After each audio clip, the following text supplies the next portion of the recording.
I love camping alone. There's something special about being in the middle of nowhere, surrounded by nature, with no one else around. It's peaceful, quiet, and a little thrilling. This time, I decided to go camping in a remote forest I had never been to before. It was far from the city and the perfect spot for a solo adventure. I packed my tent, sleeping bag, and enough food and water for 3 days. I also brought a flashlight, a small stove, and a few other essentials. The drive to the forest took about 4 hours. The road was bumpy, and there were hardly any other cars. I finally arrived at a small clearing and decided it was the perfect spot to set up camp. The first night was uneventful. I made a small fire, cooked some beans, and enjoyed the sound of the wind rustling the leaves. The stars were bright, and I felt completely at peace. I went to bed early, excited for a day of exploring the next morning. The next day, I spent hours hiking through the dense forest. I saw a few deer and a fox, but no other people. It was exactly what I wanted. When I returned to my camp in the evening, I cooked some noodles and enjoyed the quiet night. After dinner, I sat by the fire for a while, reading a book. When I got tired, I put out the fire and crawled into my tent. In the middle of the night, I woke up. I wasn't sure why, but something felt off. The forest was silent, more silent than usual. I listened carefully, but heard nothing. No wind, no animals, just an eerie silence. I checked my watch. It was 3 a.m. I told myself it was just my imagination and tried to go back to sleep. When I woke up in the morning, the sun was shining through the trees and birds were singing. I felt silly for being scared during the night. I unzipped my tent and stepped outside. That's when I saw it. On the small camping table I had set up outside my tent, there was a cup of tea. The tea was still warm, and it looked like someone had taken a few sips from it. I hadn't made tea that morning. I hadn't even boiled water since the night before. I looked around the campsite. Everything else was in its place. My food, my gear, nothing was missing, but there was no sign of anyone. No footprints, no sounds, nothing. I felt a chill run down my spine. I was miles away from the nearest town, and I hadn't seen anyone for 2 days. Who could have made the tea? And why didn't they wake me up? I tried to calm myself, telling myself there had to be a logical explanation. Maybe I made the tea and forgot. Maybe I was sleepwalking, but deep down, I knew that wasn't true. I decided to pack up and leave. The forest no longer felt peaceful. It felt threatening, like it was watching me. I quickly put away my tent, gathered my things, and started the hike back to my car. Every sound made me jump. A branch snapping, a bird taking flight, even the sound of my footsteps on the forest floor. When I finally reached my car, I threw my stuff in the back seat and got in. My hands were shaking as I started the engine and drove away.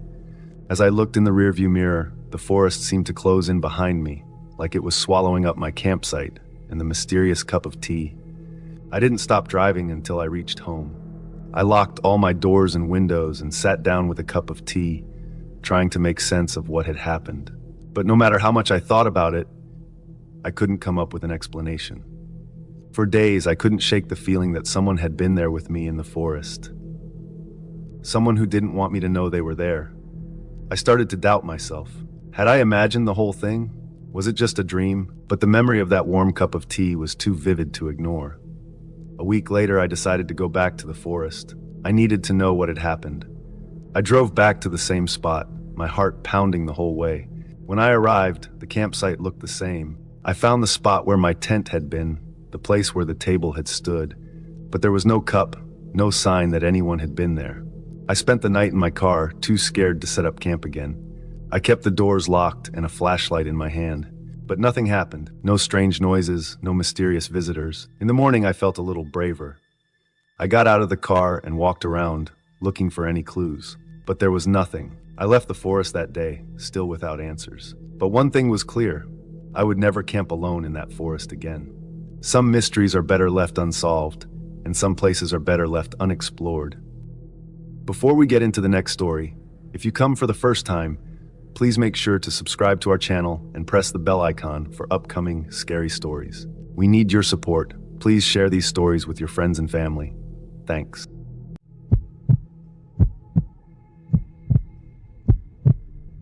My girlfriend at the time and I went camping 5 hours away from home for our anniversary. We made the trip the day after a big storm passed through. We left town early and got there in the early afternoon. The guy at the entrance to the campgrounds mentioned there was no one else staying there that weekend. We were like, oh, this is going to be sick. First, we drove down these long pathways to our designated area. As you got closer to it, the road narrowed. So basically, you had to back out to get out. We unloaded the car, got the tent set up, and decided to go walk around the woods. It was dead silent, but it was still bright out, so we just took in all the nature we could and walked a few miles away. We reached this point in the woods where there were some weird-looking white cabins. They were very uniform, all built the same way, like, I guess they were a part of the camping grounds, but they seemed way out of the way, and there was no sign of life. It felt eerie to be at like we shouldn't be there. So we turned around and walked back. We took a breather in the tent, then tried to start a fire in the fire pit.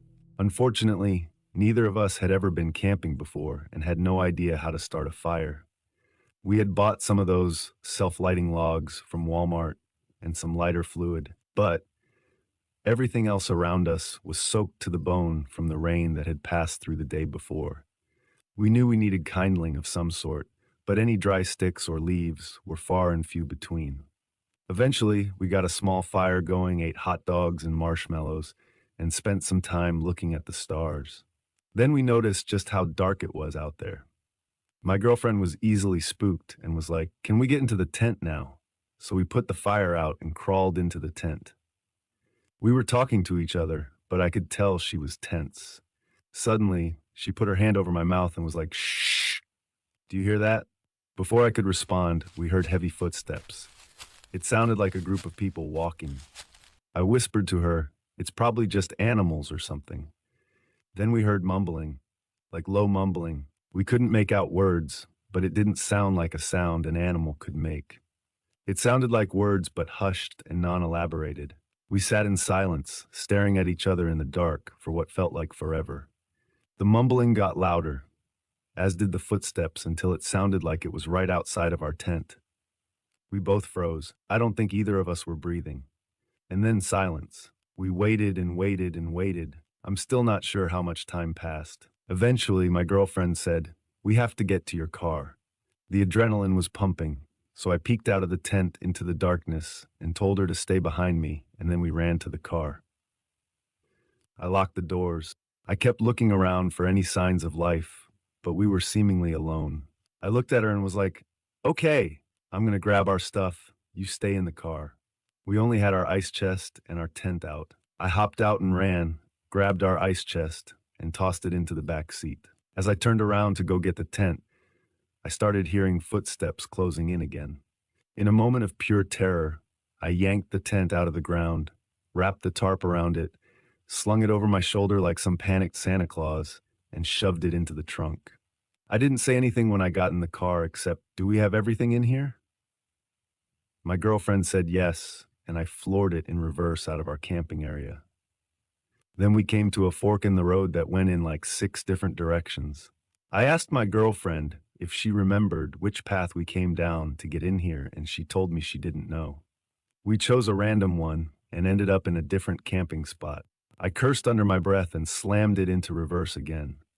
Then I noticed from the angle we had exited from, I could see the main path back to the gate, thanks to a small sign behind an overgrown bush. As we hightailed it out of there, I noticed there was a single small green light out in the woods to our right, near where our designated spot was. We drove the entire 5 hours back to our hometown and fell asleep on my girlfriend's parents' couch at around 4 a.m.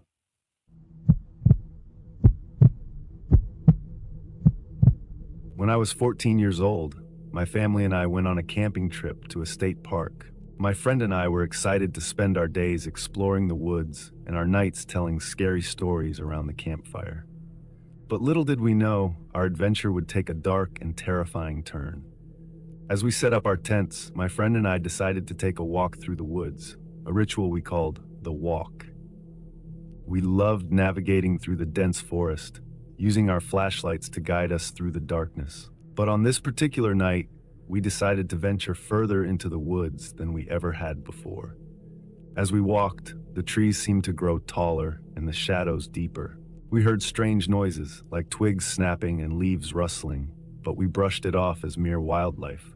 But then, we heard the whispering, soft and low, It seemed to come from all around us. We spun around, shining our flashlights in every direction, but there was no one there. We tried to shake off the feeling of unease and continued our walk, but the whispering grew louder, more urgent. We stopped and listened, our hearts racing, and then we saw her, a woman crawling on the ground, her dark clothes blending into the shadows. She was whispering random words, her voice barely audible. We froze, our flashlights fixed on her. She looked up, her eyes locking onto ours, and stood up. "I'm looking for my campsite," she declared, her voice slurred. We exchanged a nervous glance and decided to help her. As we walked her back to the campground, she stumbled and staggered, her words slurring together. We finally found her campsite, but her friends were nowhere to be found. They had left her behind, unaware she was missing. We helped her into her tent, feeling relief and unease. As we walked back to our campsite, we couldn't shake off the feeling that something was off. The next day we saw her again, sitting by the campfire, her eyes sunken and her skin pale. She barely acknowledged us, her gaze fixed on something in the distance. We tried to avoid her, but she kept appearing, always lurking in the shadows. One night, we decided to take the walk again, hoping to shake off the feeling of unease. But as we walked deeper into the woods, we heard the whispering again. This time it was louder, more urgent. We spun around, shining our flashlights in every direction, but there was no one there. And then we saw her, standing before us, her eyes black as coal, her skin gray as the trees. She was whispering, her voice growing louder, more menacing. We tried to run, but our feet felt heavy, as if rooted.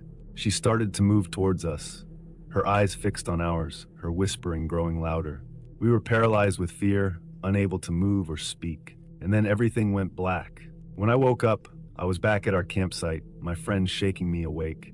"What happened?" I asked, my voice shaking. "You just collapsed," he replied, his eyes filled with concern. "We have to get out of here," I said, my voice firm. "We have to leave now." We packed our tents and left the campsite, never looking back. We never spoke of that night again, but the memory of the whispering woman stayed with me, haunting my dreams and making me wonder, what happened in those woods?